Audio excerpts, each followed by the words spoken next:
Mr. Bush heads to Rwanda tomorrow. Gwen Tompkins, NPR News, Dar es Salaam.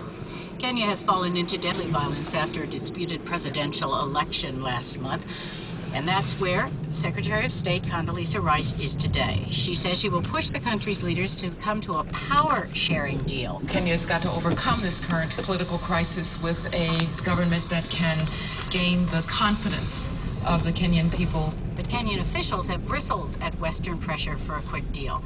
NPR's Afebia Quist-Arton reports from Nairobi. When President Bush announced last week that he was sending Condoleezza Rice to Kenya, he said she'd be carrying a tough message to Kenya's leaders and people, that the violence must stop and democracy must be restored.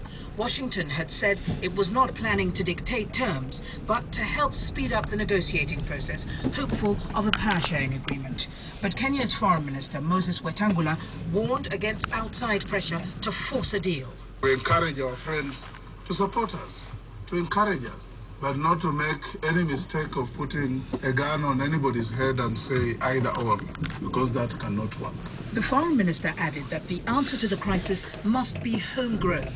Political analyst Kwamchetsi Makoha says that's just public relations. The matter is not exactly in the Kenya government's hands.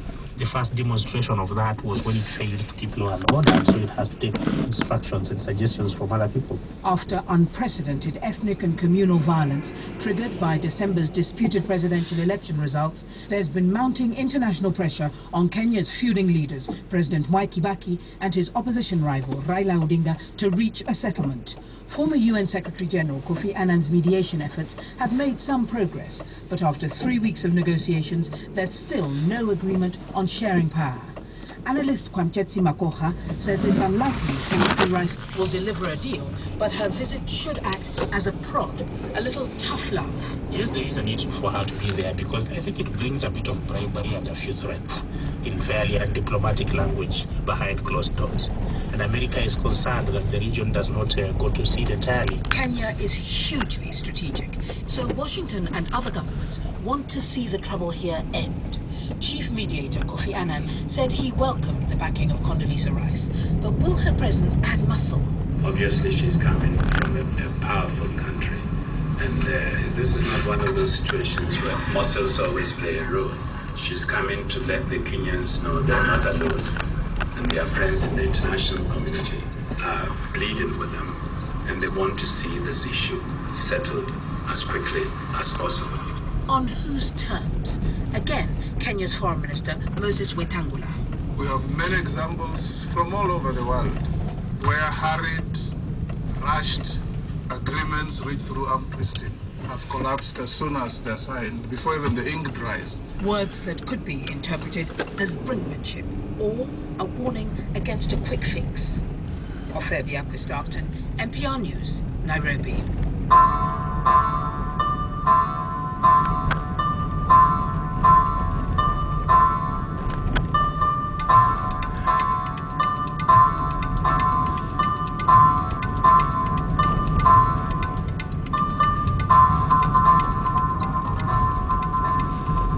This is Morning Edition from NPR News. It's 11 minutes before 8 o'clock. You're listening to Morning Edition on Wisconsin Public Radio. If you have a comment, suggestion, or question you'd like to ask Wisconsin Public Radio, our audience services staff is available to assist you. Call 1-800-747-7444. A little more snow in Wisconsin today with highs in the teens and low 20s. Right now, Madison 17, Green Bay 24. Wisconsin Public Television and Wisconsin Public Radio present WisconsinVote.org. My source. My source. My source. My source. My source. My source. Our election. WisconsinVote.org. Your source for in-depth analysis of our election. That's WisconsinVote.org. Your home for NPR News and classical music. 88.7 WERN, Madison. I'm Terry Bell. Coming up after the news at 8 o'clock, Wisconsin isn't the only place where there is a big election. We'll look at parliamentary votes, crucial ones, in fact, in Pakistan and in Kosovo. And we'll consider how Hollywood manages to finish a movie even when actor Heath Ledger has died before it was completely finished. Now the headlines: Department of Agriculture has issued the largest recall of beef in American history. A California slaughterhouse is under investigation for allegedly processing beef from sick and downed cattle. The dramatic 6-week murder trial of Mark Jensen in Elkhorn goes to the jury today. Jensen is accused of killing his wife Julie in Pleasant Prairie in 1998. Barack Obama took some time off from campaigning in Wisconsin yesterday to fly to North Carolina to court John Edwards for his endorsement. And those are some of the top stories in the news.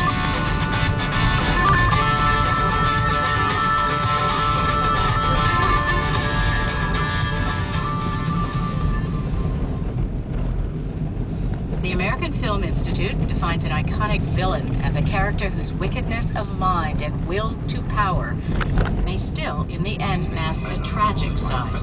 You may dispense with the pleasantries, Commander. I'm here to put you back on schedule. Darth Vader, a villain, is a central character, some would argue the central character in George Lucas's Star Wars series. He's the master of the dark side, of all that is evil in the universe. In this installment of NPR's In Character series, Andrea Shea